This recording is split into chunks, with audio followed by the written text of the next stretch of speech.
пред да отворите дневниот ред, да продискутираме малку за предлогот кој што го давате, затоа што ова е веќе втор пат на седница за разрешување на влада да дискутираме за иста една работа. Именно за што се работи.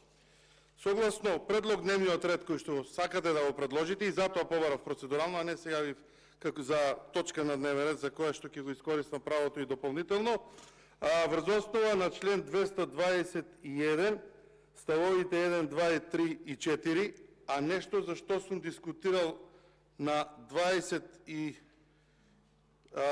на претходната седница за разрешување на министри, односно 103-та седница на 26 јуни 2019 година, сме имале некоја слична дискусија, врз основа на која што предлозите за разрешување, кои што доаѓаат од страна на владата, односно од премиерот, кој што е надлежен за оваа работа, се дискутираат поединечно.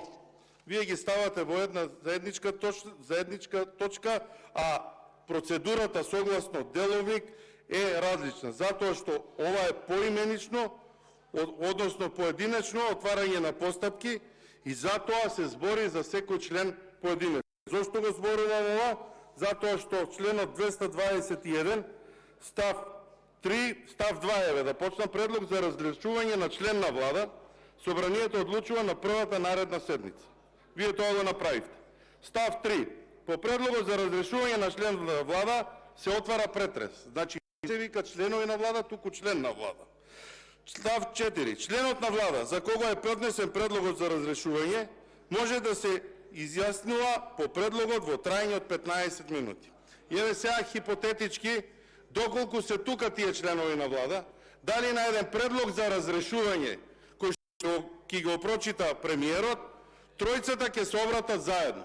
Затоа, за да можеме секој поединечно да го дискутираме, ќе побарам потоа во утврдувањето на дневниот ред, да можеме поединечно да имаме дискусија за разрешување на секој, дури и дискусија претрес да има поединечно за секој. Во ред затоа што 26 јуни 2019 година ова не било случај. Така да можеме да продискутираме за тие предлози кои што пред една година ги фалевте овде на широко и на велико, зошто ги разрешувате сега во годината во која што немате, ама буквално ниту еден добар резултат како влада во целост и како владеачко мнозинство и вие пратеници кои што ги поддржувате. Благодарам.